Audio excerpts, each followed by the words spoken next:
किसी भी फीके खाने को स्वादिष्ट बनाने में अचार हो तो उसका स्वाद बढ़ जाता है। तो आज हम एकदम यूपी स्टाइल में आम का अचार बनाएंगे और कुछ टिप्स एंड ट्रिक देखेंगे जिससे कि आपका अचार सालों साल ख़राब नहीं होगा।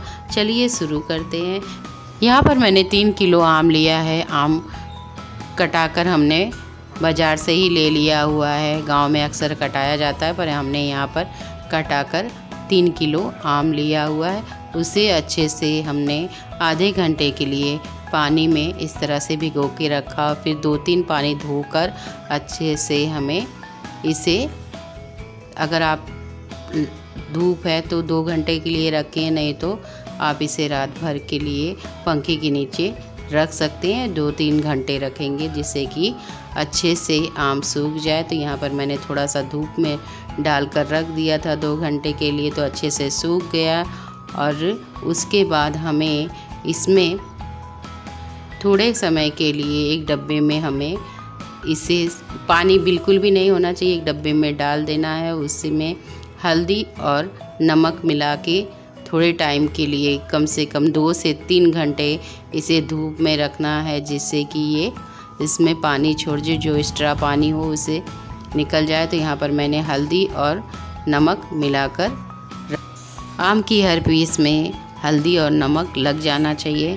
और इसे 1 दिन के लिए भी रख सकते हैं जिससे कि आम गल जाए। इसे धूप में रखते हैं और इसके मसाले तैयार कर लेते हैं। यहाँ पर मैंने 1/4 किलो धनिया लिया हुआ है और अच्छे से इसे हमने भून लिया हुआ है। इसे धीमी आंच पर हमें भूनना है जिससे कि ये जले नहीं। आप चाहें तो इसे धूप में रख सकते हैं जिससे कि इसकी नमी जो है वो ना रहे। उसी के साथ यहाँ पर हमने 100 ग्राम सौंफ ले लिया हुआ है और साथ में ही यहाँ पर कलौंजी ली हुई है, लगभग 2 चम्मच यहाँ पर ऐड किया हुआ है। उसी के साथ यहाँ पर हमने 2 चम्मच सरसों, पीली सरसों की दाल आती है, उसे ले लिया हुआ है। इन सारी चीज़ों को हमें अच्छे से भून लेना है और उसके बाद इसे निकाल लेना है। यहाँ पर हमने सरसों 100 ग्राम, उसी के साथ 2 चम्मच हमने यहाँ पर जीरा, 1 चम्मच मेथी, अच्छे से हमें भून लेना है और धीमी आंच पर ही भूनना है। बहुत फास्ट आंच पर हमें नहीं भूनना है, नहीं तो ये जल जाएगा और कड़वा लगने लगेगा मसाला। तो इस तरह से हमें भून लेना है और इसे भी निकाल लेना है। और उसके बाद हमें मिर्ची को भी भून लेना है। ये सारे मसाले आप धूप में डाल दें तो ये भूनने की ज़रूरत नहीं है, लेकिन रात के समय बना रहे थे तो इसलिए मैंने इसे भून लिया हुआ है। अब कढ़ाई में लगभग हम आधा लीटर तेल डालेंगे और उसे अच्छे से गरम कर लेंगे। काफ़ी लोग बिना गरमाए ही सरसों के तेल में अचार बनाते हैं, लेकिन थोड़ी सेफ्टी के लिए हमें अच्छे से तेल को गरम करना है, उसके बाद ठंडा करना है। हल्का कुनकुना रह जाए तब हम इसमें कम से कम 4-5 लहसुन की कलियां इसमें दरबरा पीस कर डाल लेंगे। सारे मसाले ठंडे हो गए थे तो हमने दरबरा पीस लिया हुआ है। सारे मसालों को दरबरा पीसा है, पर सौंफ और कलौंजी को हमने हल्का ही ग्राइंड किया हुआ है। हमारा आम अच्छे से सूख गया था और इसे 2 से 3 घंटे धूप में हमने सुखा लिया जिससे कि इसमें नमी ना हो। और उसके बाद हमें इसे बना लेना है। कई लोग बिना सुखाए ही जो पानी इसमें रिलीफ होता है उसी में बनाते हैं, पर मैं इस तरह से नहीं बनाती हूँ। तो आपको बनाना है तो आप बना सकते हैं, पर ये ज़्यादा सेफ रहता है। जो कढ़ाई में हमने तेल गरम किया था उसी में सारे मसाले को हमें ऐड कर देना है।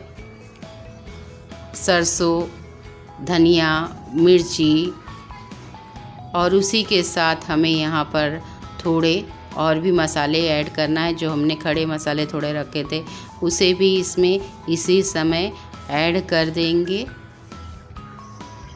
और सारी चीज़ों को हमें अच्छे से मिला लेना है तेल में। अगर मसालों में कोई नमी रहेगी तो तेल हल्का गर्म होने की वजह से उस नमी को ऑब्ज़र्व कर लेगा। तो ये लीजिए हमारे मसाले बनकर एकदम तैयार हो गया है। तो यहाँ पर हम 1 चम्मच हल्दी इस्तेमाल करेंगे। हल्दी हमने और नमक पहले भी इस्तेमाल किया था, तो उसकी क्वांटिटी हम कम डालेंगे। हम बाद में ज़रूरत पड़ेगी तो हम डाल देंगे। आमों को आधा आधा कर लिया है, उसके बाद हमें मसालों को मिलाना है। तो इस तरह से मैं ज़्यादातर हाथ का इस्तेमाल नहीं कर रही हूँ, यहाँ पर पलटे की सहायता से ही मसालों को मिला रही हूँ कि जिससे कि ये हाथों की नमी इसमें ना लगे। तो इस तरह से हमें मिला लेना है। पर उससे पहले एक काम और हमें करना है, जो डिब्बे में हम रखने वाले हैं उसमें थोड़ा नमक और सरसों का तेल मिला लेना है और डब्बे के चारों तरफ हमें घुमा देना है, जिससे कि डब्बे में कोई नमी ना रहे और ये सेफ्टी का काम करता है। तो इस बात का ध्यान रखें कि जब भी कोई बर्तन लें तो उसमें साफ़ सुथरा होना चाहिए, पानी बिल्कुल भी लगा नहीं होना चाहिए और नमक और सरसों के तेल से उसे चारों तरफ ग्रीस कर लें और फिर हाथों से अच्छे से मसालों में आम के पीसेस में लगा देना है, भर देना है इस तरह से।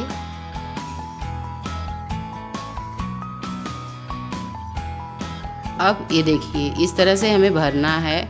अब उस डब्बे में रख देना है जिसमें हमने तेल और नमक से ग्रीस किया हुआ है।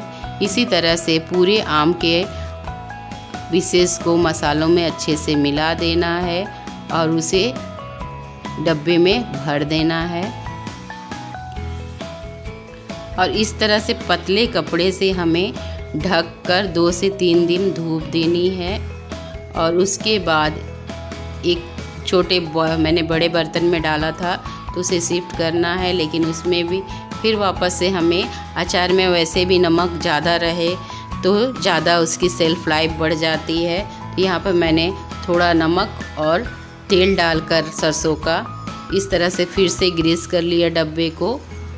ये डब्बा कांच का है और ये ज़्यादा सेफ होता है।